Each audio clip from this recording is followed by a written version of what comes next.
Hello everyone! Magandang araw po sa inyong lahat. Welcome back to another video from Learner's Path Philippines. And today we have with us an awesome guest, and that is Jairus Meer. And so I'll give a very short introduction of him. He is a TEDx speaker of This Is Who I Can Be, my international student story. And he has written several blogs in Hope College Blog Network to empower Filipinos globally. He is an enthusiastic researcher who also had a major in biological sciences and a minor in peace and justice studies. So that's a little bit about him. Now I'll give the honor to him to officially introduce himself. So another thing I also wanted to emphasize is other than empowering Filipinos, I also work within DEI spaces. In America, that's known as diversity, equity, inclusion spaces. So that really started with the fact that I was the only Filipino international student at Hope College. And when that became a point for me to really empower my voice, that became the start of my DEI career, and I've won an award for it as well back last year. Specifically, it just turned 1 year, so that was amazing. So but I've lived in the Philippines my entire life. I just immigrated to the States 3.5 years ago, almost four, alone. All my family and friends are in Philippines, so marunong pa po ako mag-Tagalog. So madali pa rin, hindi pa yung nawawala so far. So that's a Good. little bit about me. And then currently I am here in Ghana for my semester, and then last year ko na po next semester, and then I'll be graduating. So yes. That's awesome. So, what was your application journey like and your student life abroad? It was really a coincidence because yung totoo talaga, yung mga kaibigan ko, my friends in the Philippines, and I'm still best friends with them up to this day. They were the ones who really wanted to go abroad. Parang wala talaga sa isip ko na pupunta akong abroad, gusto ko mag-US, gusto ko mag-Australia, like parang yun yung gusto ko sa college kasi alam ko financially hindi yung kaya ng mga magulang ko. And nag-iisa lang akong anak, I'm an only child, pero I knew the limits of my family's finances. Kaya nung sinabi sa akin na there was this one college na gusto talaga akong mag-apply, I applied without hesitation. Kasi at that time na-accept na ako sa LaSalle at UP.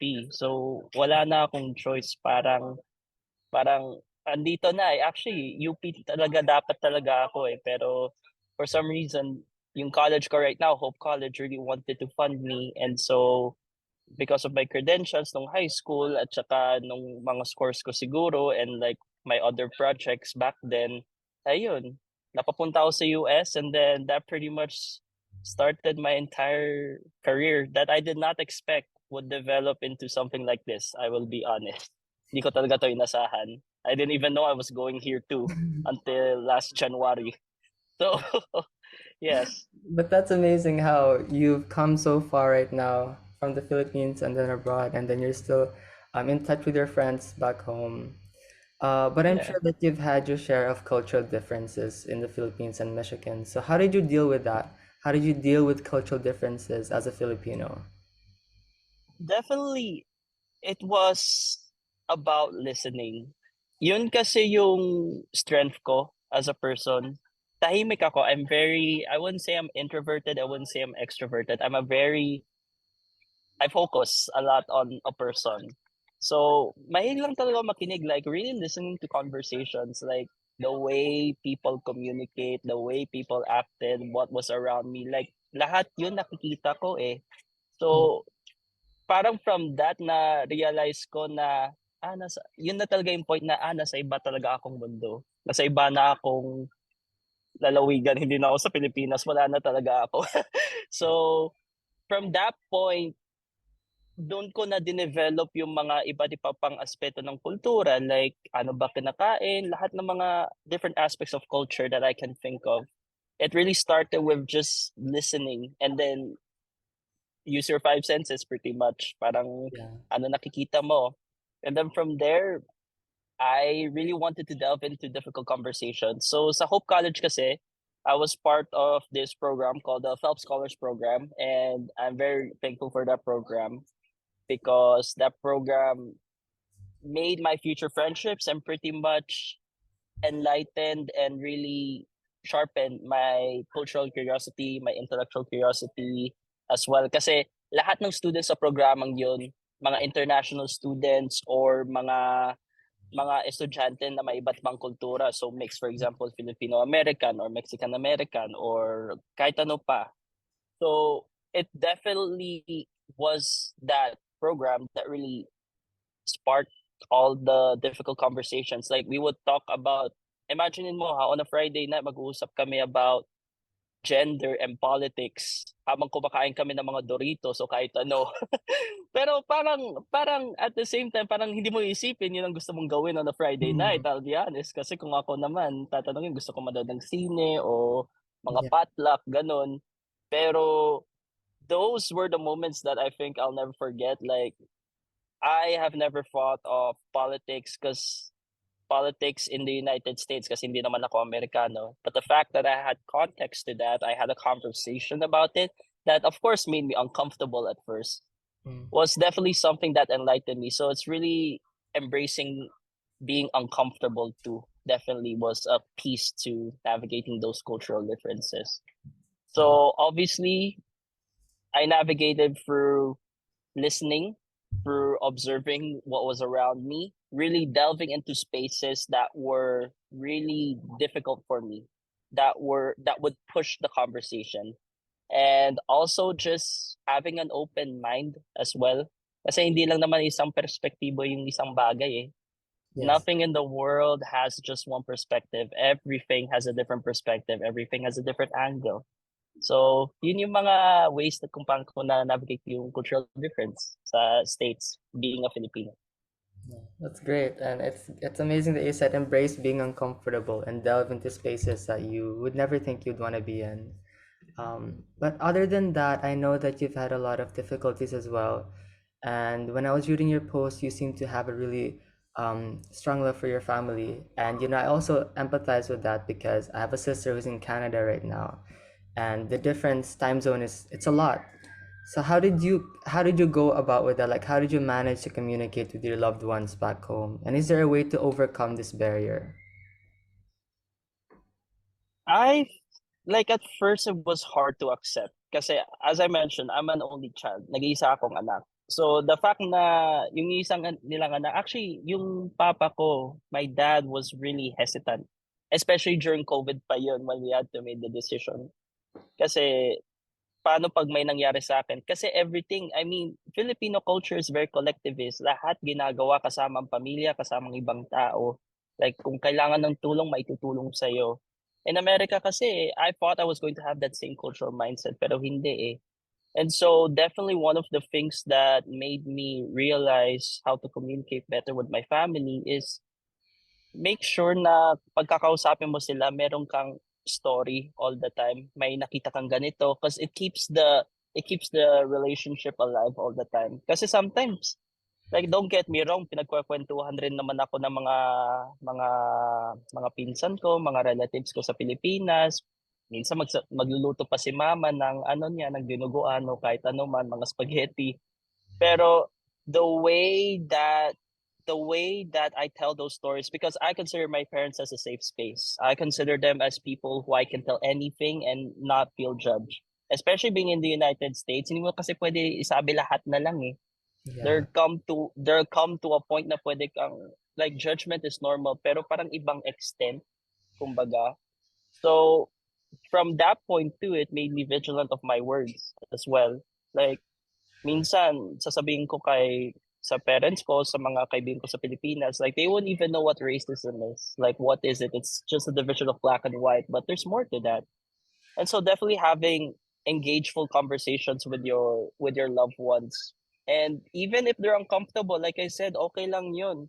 At least may pinag-uusapan kayo kaysa naman na hindi naman pwede na sisingin Pakara. ka na lang ng pera. Don't talk at all or just have one objective tapos yun na lang. Yeah. Kasi, like I said, makwento akong tao.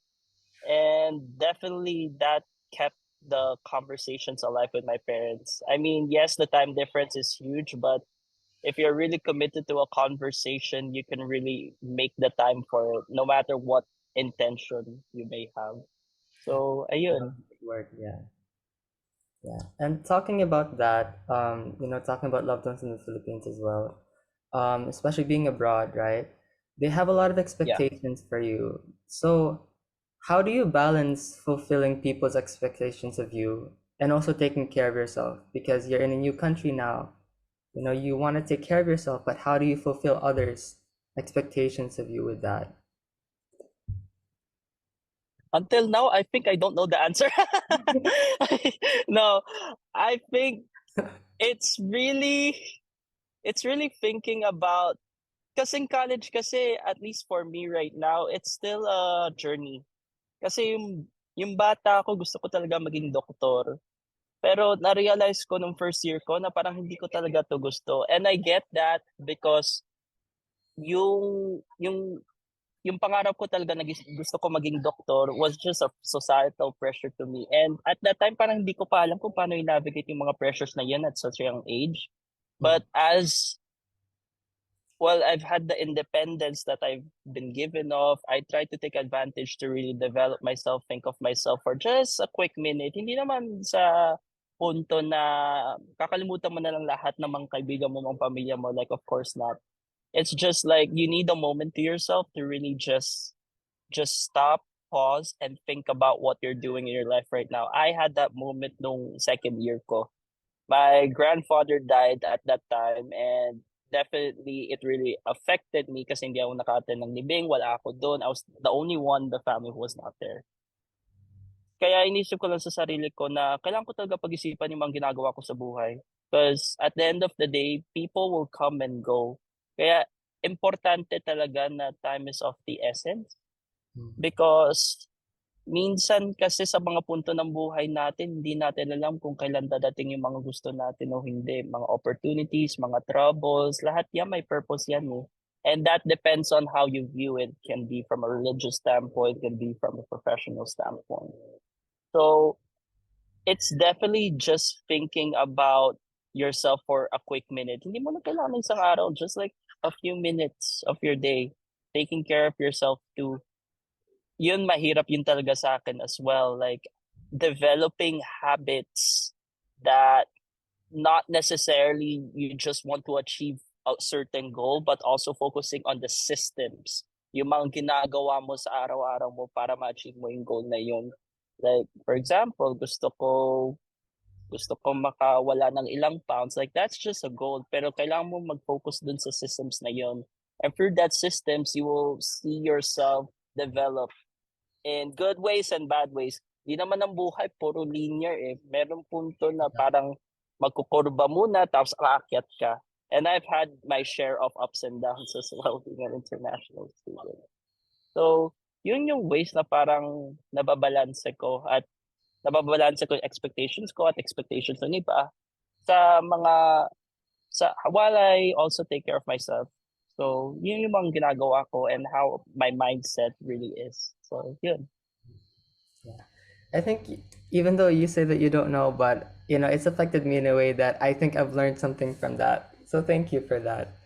Oh, Um, yeah.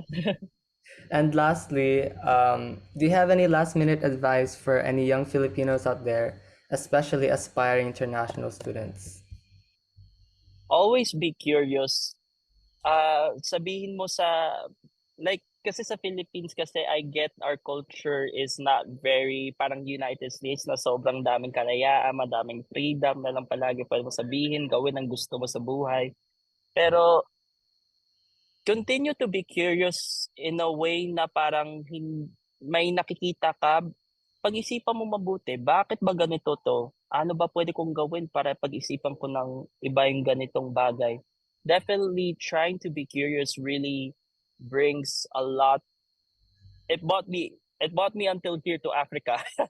So really having that intellectual curiosity about your environment, your life, what's happening, yung mga kasama mo sa buhay, yung kinakain mo paminsan-minsan, like Curiosity is everywhere and continue to embrace that. I consider that as a gift. Yung pagiging curious palagi araw-araw. Walang problema kung kailangan mo i-question lahat ng mga bagay sa mundo. It's the fact that you're noticing these little details. And from there, you the rest will follow. Kasi ako nung bata ako, at sinasabi to ng nanay ko, every time magsasakay kami ng jeep o ng tricycle o kahit ano man, like I would always look at my surroundings. I would always look at the people around me. I would not in like a very offensive way, of course, but just like observing what's now. Yeah. And minsan rin, hindi mo kailangan pag-isipan yung past mo, hindi mo rin kailangan pag-isipan yung future because at the end of the day, you have to focus on the now. I've had my share of that as well. So stay centered and continue to be curious about your environment and what's happening around you. Yun yung mga advice ko siguro for the future Filipino international students, young Filipinos as well. Thank you so much. Thank you so much, Jairus Meer, for being here in this coffee chat. And I know that your inspirational words, especially with your experience, has touched the heart of everyone watching. And we wish the best for your future as well. Thank you. Oh, thank you so much. Maraming salamat. Marami pong salamat.